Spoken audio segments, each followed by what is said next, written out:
Chapter 2. Matilda, who, by Hippolyta's order, had retired to her apartment, was ill-disposed to take any rest. The shocking fate of her brother had deeply affected her. She was surprised at not seeing Isabella, but the strange words which had fallen from her father, and his obscure menace to the princess his wife, accompanied by the most furious behavior, had filled her gentle mind with terror and alarm. She waited anxiously for the return of Bianca, a young damsel that attended her, whom she had sent to learn what was become of Isabella. Bianca soon appeared, and informed her mistress of what she had gathered from the servants, that Isabella was nowhere to be found. She related the adventure of the young peasant who had been discovered in the vault, though with many simple additions from the incoherent accounts of the domestics, and she dwelt principally on the gigantic leg and foot which had been seen in the gallery chamber. This last circumstance had terrified Bianca so much that she was rejoiced when Matilda told her that she would not go to rest, but would watch till the princess should rise. The young princess wearied herself in conjectures on the flight of Isabella, and on the threats of Manfred to her mother. But what business could he have so urgent with the chaplain? Said Matilda, "Does he intend to have my brother's body interred privately in the chapel?" "Oh, madame," said Bianca, "now I guess, as you are become his heiress, he is impatient to have you married. He has always been raving for more sons. I warrant he is now impatient for grandsons. As sure as I live, madame, I shall see you a bride at last. Good madame, you won't cast off your faithful Bianca. You won't put Donna Rosara over me, now you are a great princess." "My poor Bianca," said Matilda, "how fast your thoughts amble. I, a great princess! What hast thou seen in Manfred's behavior since my brother's death that bespeaks any increase of tenderness to me? No, Bianca, his heart was ever a stranger to me. He is my father, and I must not complain. Nay, if heaven shuts my father's heart against me, it overpays my little merit in the tenderness of my mother. Oh, that dear mother! Yes, Bianca, 'tis there I feel the rugged temper of Manfred. I can support his harshness to me with patience, but it wounds my soul when I am witness to his causeless severity towards her." "Oh, madame," said Bianca, "all men use their wives so when they are weary of them." "And yet you congratulated me but now," said Matilda, "when you fancied my father intended to dispose of me." "I would have you a great lady," replied Bianca, "come what will. I do not wish to see you moped in a convent, as you would be if you had your will, and if my lady, your mother, who knows that a bad husband is better than no husband at all, did not hinder you. Bless me, what noise is that? St. Nicholas, forgive me, I was but in jest." "It is the wind," said Matilda, "whistling through the battlements in the tower above. You have heard it 1,000 times." "Nay," said Bianca, "there was no harm neither in what I said. It is no sin to talk of matrimony. And so, madame, as I was saying, if my lord Manfred should offer you a handsome young prince for a bridegroom, you would drop him a curtsy and tell him you would rather take the veil?" "Thank heaven, I am in no such danger," said Matilda. "You know how many proposals for me he has rejected." "And you thank him like a dutiful daughter, do you, madame? But come, madame, suppose tomorrow morning he was to send for you to the great council chamber, and there you should find at his elbow a lovely young prince, with large black eyes, a smooth white forehead, and manly curling locks like jet. In short, madame, a young hero, resembling the picture of the good Alfonso in the gallery, which you sit and gaze at for hours together." "Do not speak lightly of that picture," interrupted Matilda, sighing. "I know the adoration with which I look at that picture is uncommon, but I am not in love with the colored panel. The character of that virtuous prince, the veneration with which my mother has inspired me for his memory, the orisons which, I know not why, she has enjoined me to pour forth at his tomb, All have concurred to persuade me that somehow or other my destiny is linked with something related to him." "Lord, madame, how should that be?" said Bianca. "I have always heard that your family was in no way related to his, and I am sure I cannot conceive why my lady, the princess, sends you in a cold morning or a damp evening to pray at his tomb. He is no saint by the almanac. If you must pray, why does she not bid you to address yourself to our great Saint Nicholas? I am sure he is the saint I pray to for a husband." "Perhaps my mind would be less affected," said Matilda, "if my mother would explain her reasons to me. But it is the mystery she observes that inspires me with this. I know not what to call it. As she never acts from caprice, I am sure there is some fatal secret at bottom. Nay, I know there is. In her agony of grief for my brother's death, she dropped some words that intimated as much." "Oh, dear madame!" cried Bianca. "What were they?" "No," said Matilda. "If a parent lets fall a word and wishes it recalled, it is not for a child to utter it." "What, was she sorry for what she had said?" asked Bianca. "I am sure, madame, you may trust me." "With my own little secrets, when I have any, I may," said Matilda, "but never with my mother's. A child ought to have no ears or eyes, but as a parent directs." "Well, to be sure, madame, you were born to be a saint," said Bianca, "and there is no resisting one's vocation. You will end in a convent at last. But there is my Lady Isabella would not be so reserved to me.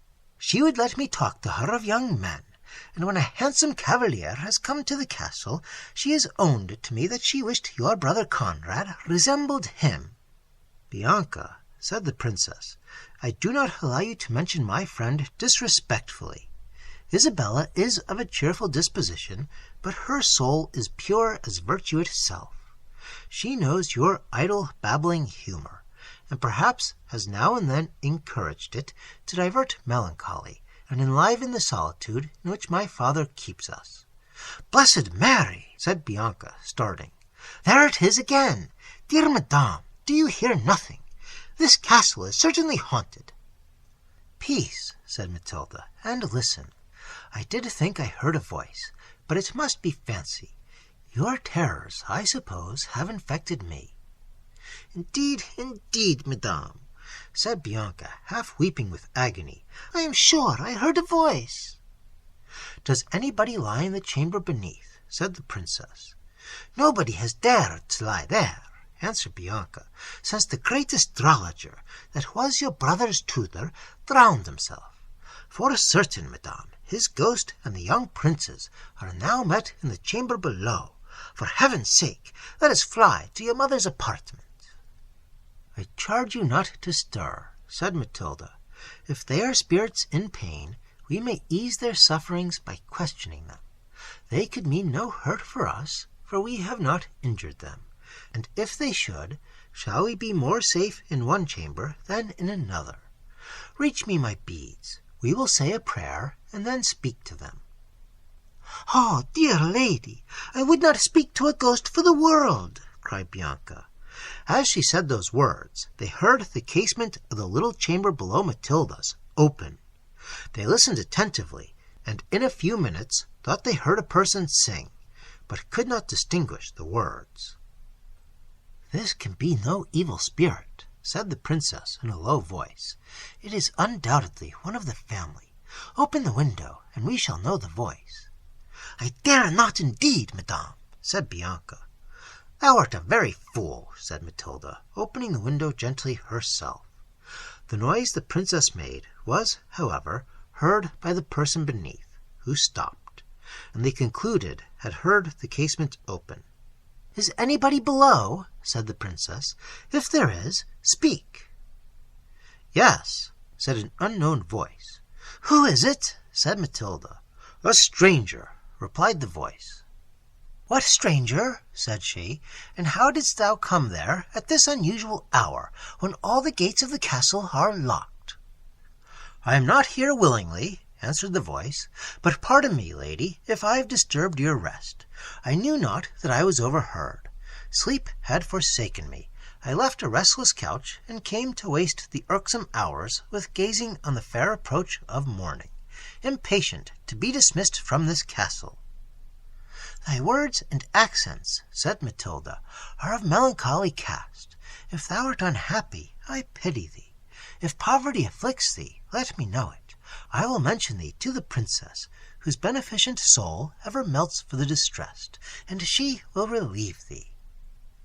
I am indeed unhappy, said the stranger, and I know not what wealth is, but I do not complain of the lot which heaven has cast for me. I am young and healthy, and am not ashamed of owing my support to myself.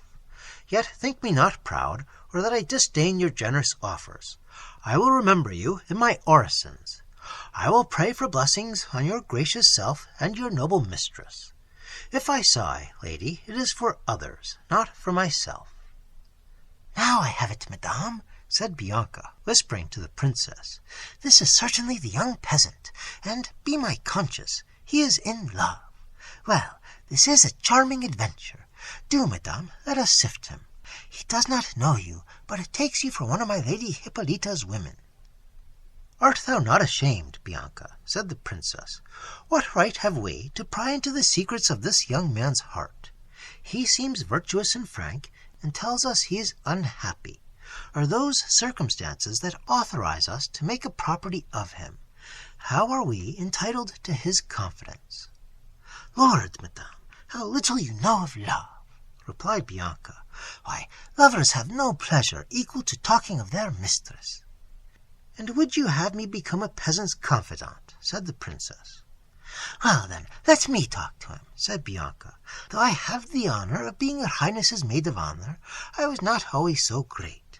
Besides, if love levels ranks, it raises them too. I have a respect for any young man in love. Peace, simpleton, said the princess. Though he has said he was unhappy, it does not follow that he must be in love. Think of all that has happened today, and tell me if there are no misfortunes but what love causes. Stranger, resumed the princess, if thy misfortunes have not been occasioned by thine own fault, and are within the compass of the Princess Hippolyta's power to redress, I will take upon me to answer that she will be thy protectress. When thou art dismissed from this castle, repair to Holy Father Jerome, at the convent adjoining to the church of St. Nicholas, and make thy story known to him, as far as thou thinkest meet. He will not fail to inform the princess, who is the mother of all that want her assistance. Farewell, it is not seemly for me to hold farther converse with a man at this unwonted hour. May the saints guard thee, gracious lady, replied the peasant. But oh, if a poor and worthless stranger might presume to beg a minute's audience farther, am I so happy? The casement is not shut. Might I venture to ask? Speak quickly, said Matilda. The morning dawns apace. Should the labourers come into the fields and perceive us? What wouldst thou ask? I know not how, I know not if I dare, said the young stranger, faltering. Yet the humanity with which you have spoken to me emboldens. Lady, dare I trust you? Heavens, said Matilda, what dost thou mean? With what wouldst thou entrust me? Speak boldly, if thy secret is fit to be entrusted to a virtuous breast. I would ask, said the peasant, recollecting himself, whether what I have heard from the domestics is true, that the princess is missing from the castle. What imports it to thee to know? Replied Matilda. Thy first words bespoke a prudent and becoming gravity. Dost thou come hither to pry into the secrets of Manfred? Adieu! I have been mistaken in thee. Saying these words, she shut the casement hastily, without giving the young man time to reply. I had acted more wisely, said the princess to Bianca, with some sharpness, if I had let thee converse with this peasant. His inquisitiveness seems of a piece with thy own. It is not fit for me to argue with your highness, replied Bianca, but perhaps the questions I should have put to him would have been more to the purpose than those you have been pleased to ask him. Oh, no doubt, said Matilda. You are a very discreet personage. May I know what you would have asked him? A bystander often sees more of the game than those that play, answered Bianca. Does your highness think, madame, that this question about my Lady Isabella was the result of mere curiosity? No, madame. There is more in it than you great folks are aware of. Lopez told me that all the servants believe that this young fellow contrived my Lady Isabella's escape. Now, pray, madame, observe, you and I both know that my Lady Isabella never much fancied the prince your brother. Well, he is killed just in a critical minute. I accuse nobody. A helmet falls from the moon. So my lord your father says. But Lopez and all the servants say that this young spark is a magician, and stole it from Alfonso's tomb. Have done with this rhapsody of impertinence, said Matilda. Nay, madame, as you please, cried Bianca. Yet it is very particular, though, that my Lady Isabella should be missing the very same day, and that this young sorcerer should be found at the mouth of the trap-door. I accuse nobody, but if my young lord came honestly by his death— Dare not on thy duty, said Matilda, to breathe a suspicion on the purity of my dear Isabella's fame. Purity or not purity, said Bianca, gone she is. A stranger is found that nobody knows. You question him yourself. He tells you he is in love, or unhappy. It is the same thing. Nay, he owned he was unhappy about others. And is anybody unhappy about another unless they are in love with them? And at the very next word he asks innocently, poor soul, if my Lady Isabella is missing. To be sure, said Matilda, thy observations are not totally without foundation. Isabella's flight amazes me. The curiosity of the stranger is very particular, yet Isabella never concealed a thought from me. So she told you, said Bianca, to fish out your secrets. But who knows, madame, but this stranger may be some prince in disguise.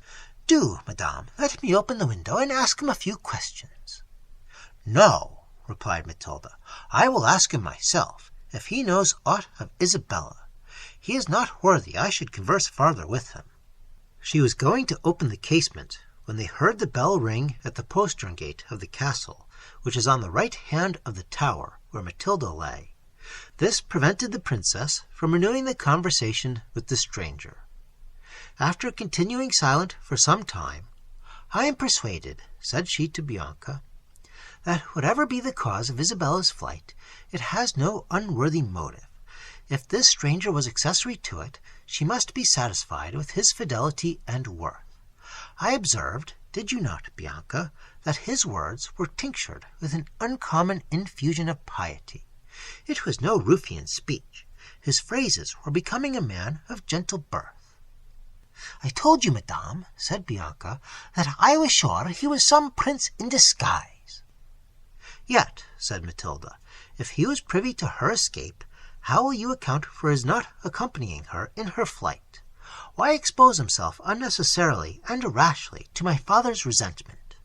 As for that, madame, replied she, if he could get from under the helmet, he will find ways of eluding your father's anger. I do not doubt but he has some talisman or other about him. You resolve everything into magic, said Matilda, but a man who has any intercourse with infernal spirits does not dare to make use of those tremendous and holy words which he uttered. Didst thou not observe with what fervour he vowed to remember me to heaven in his prayers? Yes, Isabella was undoubtedly convinced of his piety. Commend me to the piety of a young fellow and a damsel that consults to elope, said Bianca. No, madame, my Lady Isabella is of another guess mould than you take her for.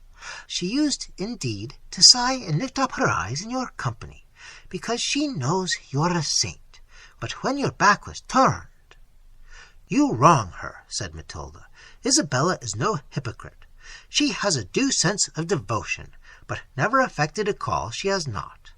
On the contrary, she always combated my inclination for the cloister, and though I own the mystery she has made to me of her flight confounds me, though it seems inconsistent with the friendship between us, I cannot forget the disinterested warmth with which she always opposed my taking the veil. She wished to see me married, though my dower would have been a loss to her and my brother's children. For her sake, I will believe well of this young peasant." "Then do you think there is some liking between them?" said Bianca.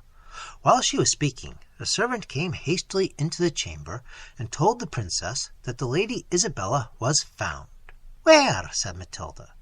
"She has taken sanctuary in St. Nicholas's church," replied the servant. "Father Jerome has brought the news himself. He is below with his highness." "Where is my mother?" said Matilda. "She is in her own chamber, madame, and has asked for you." Manfred had risen at the first dawn of light and gone to Hippolyta's apartment to inquire if she knew aught of Isabella. While he was questioning her, word was brought that Jerome demanded to speak with him. Manfred, little suspecting the cause of the friar's arrival, and knowing he was employed by Hippolyta in her charities, ordered him to be admitted, intending to leave them together while he pursued his search after Isabella. "Is your business with me or the princess?" said Manfred. "With both," replied the holy man. "The Lady Isabella—" "What of her?" interrupted Manfred eagerly. "Is at St. Nicholas's altar," replied Jerome. "That is no business of Hippolyta," said Manfred with confusion. "Let us retire to my chamber, father, and inform me how she came thither." "No, my lord," replied the good man, with an air of firmness and authority that daunted even the resolute Manfred, who could not help revering the saint-like virtues of Jerome. "My commission is to both, and with your highness's good liking, in the presence of both, I shall deliver it. But first, my lord, I must interrogate the princess, whether she is acquainted with the cause of the Lady Isabella's retirement from your castle." "No, on my soul," said Hippolyta. "Does Isabella charge me for being privy to it?" "Father," interrupted Manfred, "I pay due reverence to your holy profession, but I am sovereign here, and will allow no meddling priest to interfere in the affairs of my domestic. If you have aught to say, attend me to my chamber. I do not use to let my wife be acquainted with the secret affairs of my state. They are not within a woman's province." "My lord," said the holy man, "I am no intruder into the secrets of families. My office is to promote peace, to heal divisions, to preach repentance, and teach mankind to curb their headstrong passions. I forgive your highness's uncharitable apostrophe. I know my duty, and am the minister of a mightier prince than Manfred. Hearken to him who speaks through my organs." Manfred trembled with rage and shame. Hippolyta's countenance declared her astonishment and impatience to know where this would end. Her silence more strongly spoke her observance of Manfred. "The Lady Isabella," resumed Jerome, "commends herself to both your highnesses. She thanks you both for the kindness with which she has been treated in your castle. She deplores the loss of your son, and her own misfortune in not becoming the daughter of such wise and noble princes, whom she shall always respect as parents. She prays for uninterrupted union and felicity between you." Manfred's color changed. "But as it is no longer possible for her to be allied to you, she entreats your consent to remain in sanctuary till she can learn news of her father, or, by the certainty of his death, be at liberty, with the approbation of her guardians, to dispose of herself in suitable marriage." "I shall give no such consent," said the prince, "but insist on her return to the castle without delay. I am answerable for her person to her guardians. I will not brook her being in any hands but my own." "Your highness will recollect whether that can any longer be proper," replied the friar. "I want no monitor," said Manfred, coloring. "Isabella's conduct leaves room for strange suspicions. And that young villain, who was at least the accomplice of her flight, if not the cause of it—" "The cause," interrupted Jerome. "Was a young man the cause?" "This is not to be borne," cried Manfred. "Am I to be bearded in my own palace by an insolent monk? Thou art privy, I guess, to their amours." I would pray to heaven to clear up your uncharitable surmises, said Jerome, if your highness were not satisfied in your conscience how unjustly you accuse me. I do pray to heaven to pardon that uncharitableness, and I implore your highness to leave the princess at peace in that holy place, where she is not liable to be disturbed by such vain and worldly fantasies as discourses of love from any man. Cant not to me, said Manfred, but return and bring the princess to her duty. It is my duty to prevent her return hither, said Jerome. She is where orphans and virgins are safest from the snares and wiles of this world, and nothing but a parent's authority shall take her thence. I am her parent, cried Manfred, and demand her. She wished to have you for her parent, said the friar, but heaven that forbade that connection has for ever dissolved all ties betwixt you, and I announce to your highness. Stop, audacious man, said Manfred, and dread my displeasure. Holy father, said Hippolyta, it is your office to be no respecter of persons. You must speak as your duty prescribes, but it is my duty to hear nothing that it pleases not my lord I should hear. Attend the prince to his chamber. I will retire to my oratory, and pray to the Blessed Virgin to inspire you with her holy counsels, and to restore the heart of my gracious lord to its wonted peace and gentleness. Excellent woman, said the friar. My lord, I attend your pleasure. Manfred, accompanied by the friar, passed to his own apartment, where, shutting the door, I perceive, father, said he, that Isabella has acquainted you with my purpose. Now hear my resolve, and obey. Reasons of state, most urgent reasons, my own and the safety of my people, demand that I should have a son. It is in vain to expect an heir from Hippolyta. I have made my choice of Isabella. You must bring her back, and you must do more. I know the influence you have with Hippolyta. Her conscience is in your hands. She is, I allow, a faultless woman.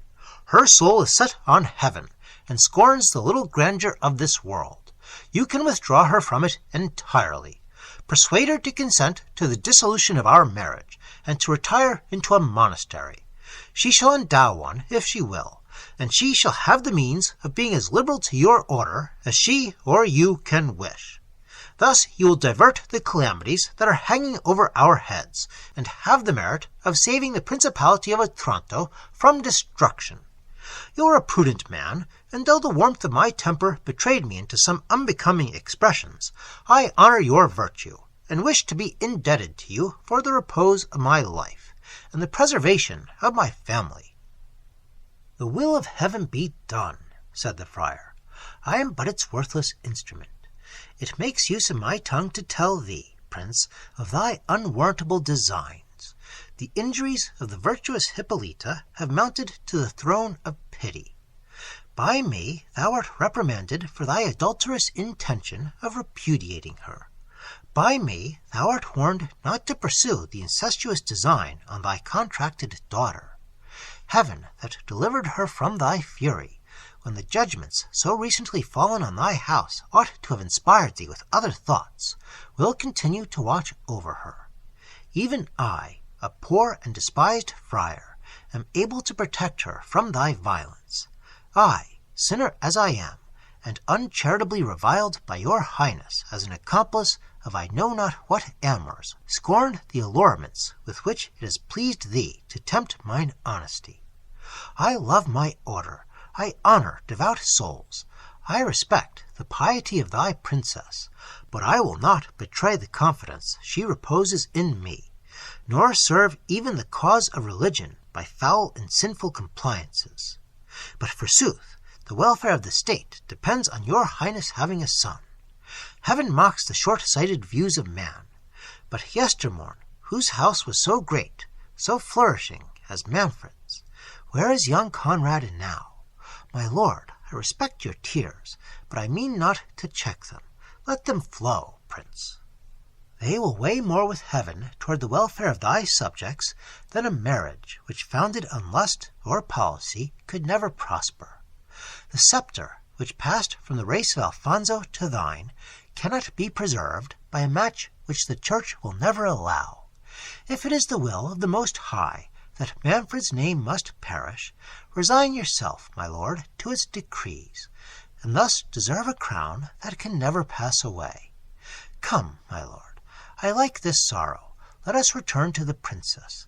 She is not apprised of your cruel intentions, nor did I mean more than to alarm you.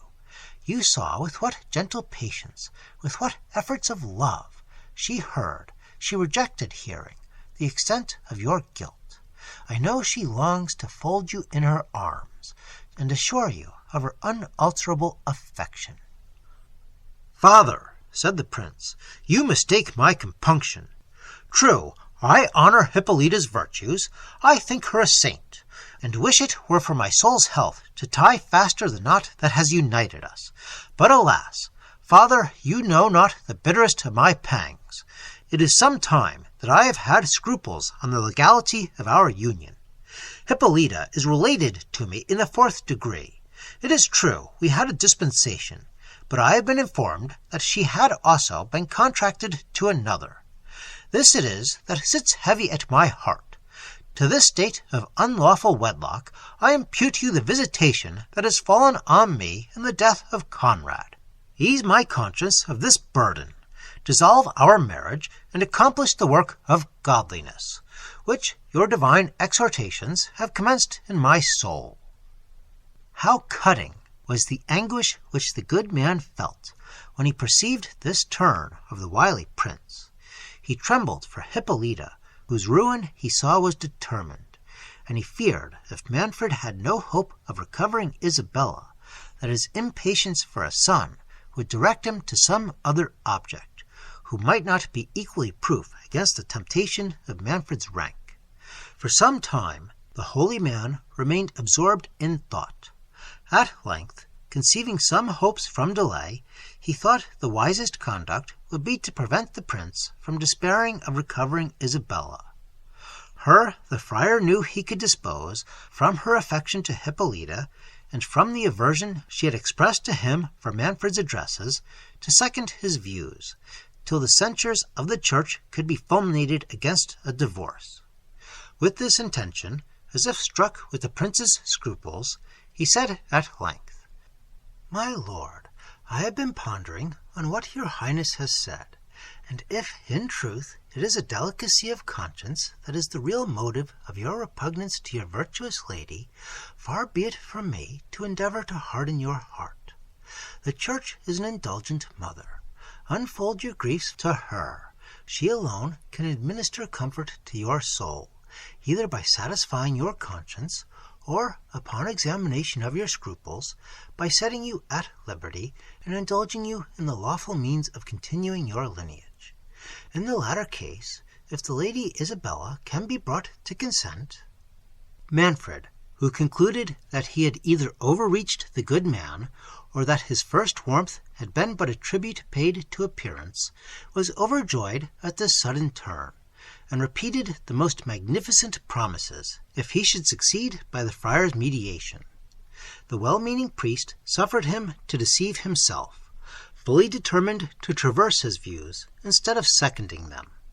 "Since we now understand one another," resumed the prince, "I expect, father, that you satisfy me in one point.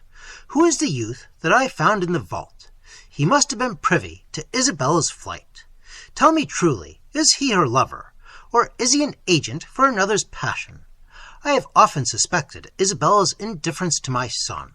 1,000 circumstances crowd on my mind that confirm that suspicion.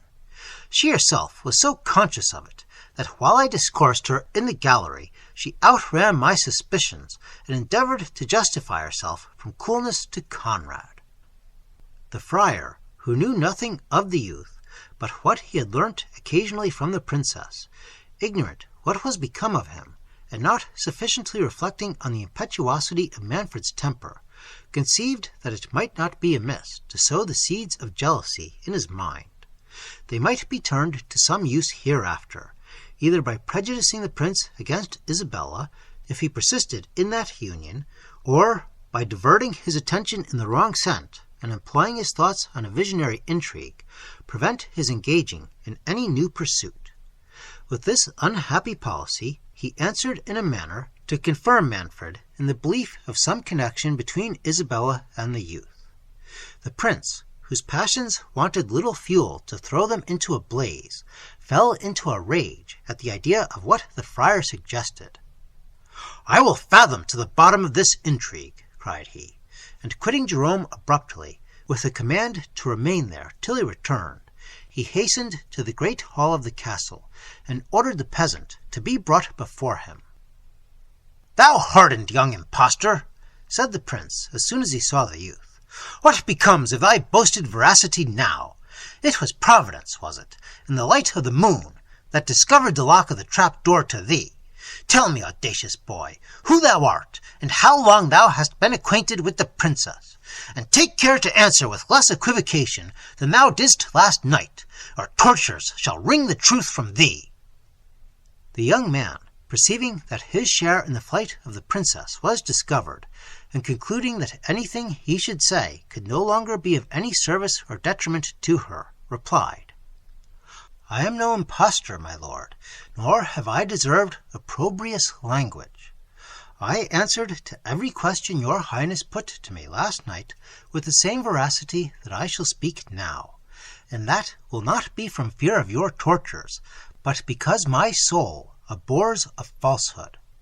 Please to repeat your questions, my lord. I am ready to give you all the satisfaction in my power."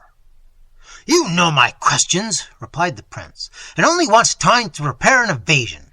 Speak directly. Who art thou, and how long hast thou been known to the princess?"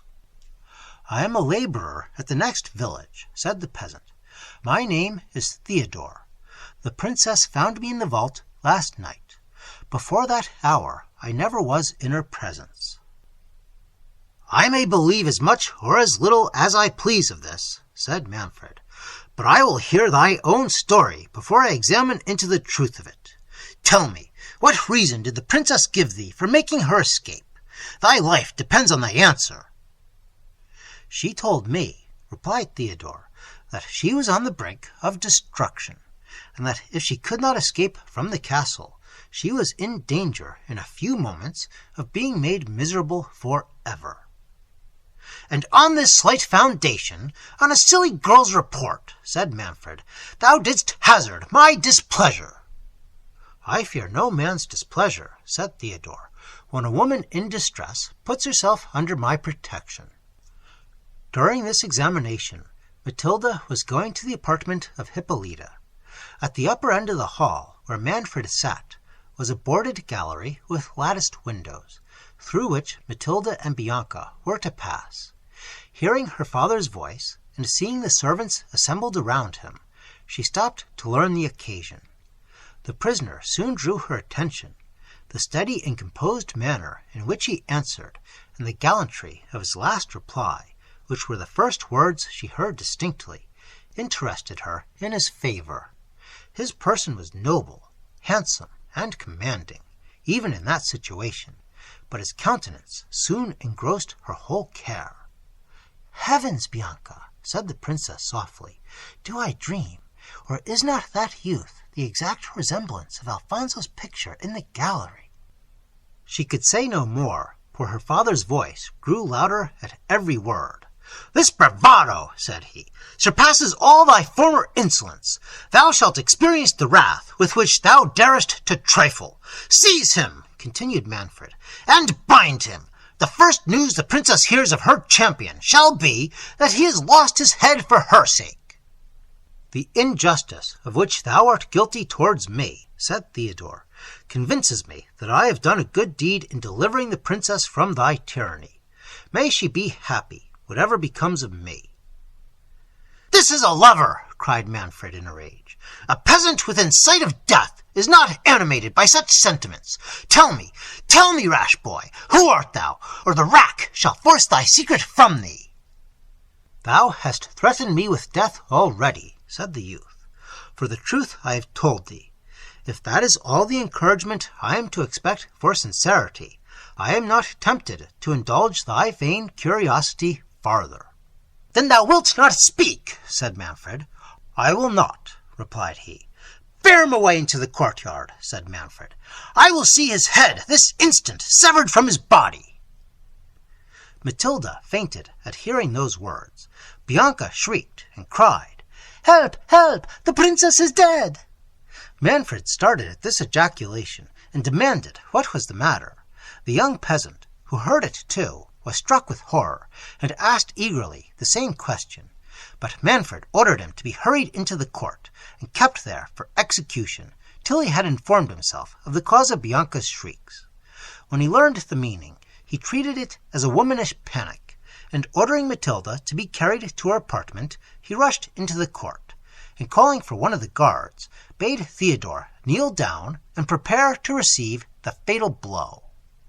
The undaunted youth received the bitter sentence with a resignation that touched every heart but Manfred's. He wished earnestly to know the meaning of the words he had heard relating to the princess, but fearing to exasperate the tyrant more against her, he desisted. The only boon he deigned to ask was that he might be permitted to have a confessor, and make his peace with heaven. Manfred, who hoped by the confessor's means to come at the youth's history, readily granted his request, and being convinced that Father Jerome was now in his interest, he ordered him to be called and shrive the prisoner.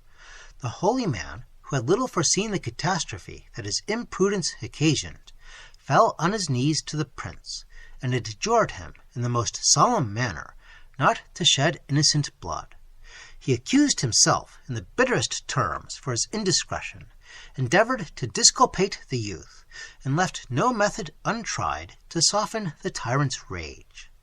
Manfred, more incensed than appeased by Jerome's intercession, whose retraction now made him suspect he had been imposed upon by both, commanded the friar to do his duty, telling him he would not allow the prisoner many minutes for confession. "Nor do I ask many, my lord," said the unhappy man. "My sins, thank heaven, have not been numerous, nor exceed what might be expected at my years. Dry your tears, good father, and let us despatch. This is a bad world, nor have I had cause to leave it with regret." "O wretched youth," said Jerome, "how canst thou bear the sight of me with patience? I am thy murderer. It is I have brought this dismal hour upon thee." "I forgive thee from my soul," said the youth, "as I hope heaven will pardon me. Hear my confession, father, and give me thy blessing." "How can I prepare thee for thy passage as I ought?" said Jerome. "Thou canst not be saved without pardoning thy foes, and canst thou forgive that impious man there?" "I can," said Theodore. "I do." "And does not this touch thee, cruel prince?" said the friar. "I sent for thee to confess him," said Manfred sternly, "not to plead for him. Thou didst first incense me against him. His blood be upon thy head." "It will," said the good man in an agony of sorrow. "Thou and I must never hope to go where this blessed youth is going." "Despatch," said Manfred. "I am no more to be moved by the whining of priests than by the shrieks of women." "What?" said the youth. "Is it possible that my fate could have occasioned what I heard? Is the princess then again in thy power?" "Thou dost but remember me of my wrath," said Manfred. "Prepare thee, for this moment is thy last." The youth, who felt his indignation rise, and who was touched with the sorrow which he saw he had infused into all the spectators, as well as into the friar, suppressed his emotions, and putting off his doublet and unbuttoning his collar, knelt down to his prayers. As he stooped, his shirt slipped down below his shoulder, and discovered the mark of a bloody arrow. "Gracious heaven!" cried the holy man, starting. "What do I see? It is my child, my Theodore!" The passions that ensued must be conceived. They cannot be painted. The tears of the assistants were suspended by wonder, rather than stopped by joy. They seemed to inquire in the eyes of their lord what they ought to feel. Surprise, doubt, tenderness, respect, succeeded each other in the countenance of the youth. he received with modest submission the effusion of the old man's tears and embraces. Yet afraid of giving a loose to hope, and suspecting from what had passed the inflexibility of Manfred's temper, he cast a glance towards the prince, as if to say, "Canst thou be unmoved at such a scene as this?" Manfred's heart was capable of being touched. He forgot his anger in his astonishment, yet his pride forbade his owning himself affected. He even doubted whether this discovery was not a contrivance of the friar to save the youth. "What may this mean?" said he. "How can he be thy son? Is it consistent with thy profession or reputed sanctity to avow a peasant's offspring for the fruit of thy irregular amours?" "O God," said the holy man, "dost thou question his being mine? Could I feel the anguish I do if I were not his father? Spare him, good prince, spare him, and revile me as thou pleasest." "Spare him, cried the attendants, "for this good man's sake." "Peace," said Manfred sternly. "I must know more ere I am disposed to pardon.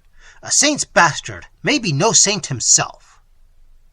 "Injurious lord," said Theodore, "add not insult to cruelty. If I am this venerable man's son, though no prince as thou art, know the blood that flows in my vein—" "Yes," said the friar, interrupting him, "his blood is noble, nor is he that abject being, my lord, you speak him. He is my lawful son, and Sicily can boast of few houses more ancient than that of Falconara. But alas, my lord, what is blood? What is nobility? We are all reptiles, miserable, sinful creatures. It is piety alone that can distinguish us from dust, whence we sprung, and whither we must return." "Truce to your sermon," said Manfred. "You forget you are no longer Friar Jerome, but the Count of Falconara. Let me know your history.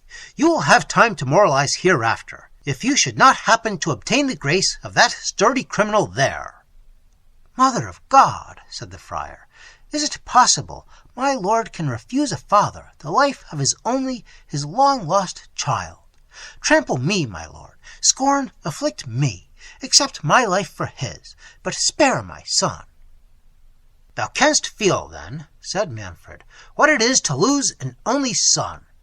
A little hour ago didst thou preach up resignation to me. My house, if fate so pleased, must perish, but the Count of Falconara—" "Alas, my lord," said Jerome, "I confess I have offended, but aggravate not an old man's sufferings. I boast not of my family, nor think of such vanities. It is nature that pleads for this boy. It is the memory of the dear woman that bore him. Is she, Theodore, is she dead?" "Her soul has long been with the blessed," said Theodore. "Oh, how?" cried Jerome. "Tell me. No, she is happy. Thou art all my care now. Most dread lord, will you grant me my poor boy's life?" "Return to thy convent," answered Manfred. "Conduct the princess hither. Obey me in what else thou knowest, and I promise thee the life of thy son." "Oh, my lord," said Jerome, "is my honesty the price I must pay for this dear youth's safety?" "For me," cried Theodore, "let me die 1,000 deaths, rather than stain thy conscience. What is it the tyrant would exact of thee? Is the princess still safe from his power? Protect her, thou venerable old man, and let all the weight of his wrath fall on me." Jerome endeavored to check the impetuosity of the youth, and ere Manfred could reply, the trampling of horses was heard, and a brazen trumpet, which hung without the gate of the castle, was suddenly sounded. At the same instant, the sable plumes on the enchanted helmet, which still remained at the other end of the court, were tempestuously agitated and nodded thrice, as if bowed by some invisible wearer.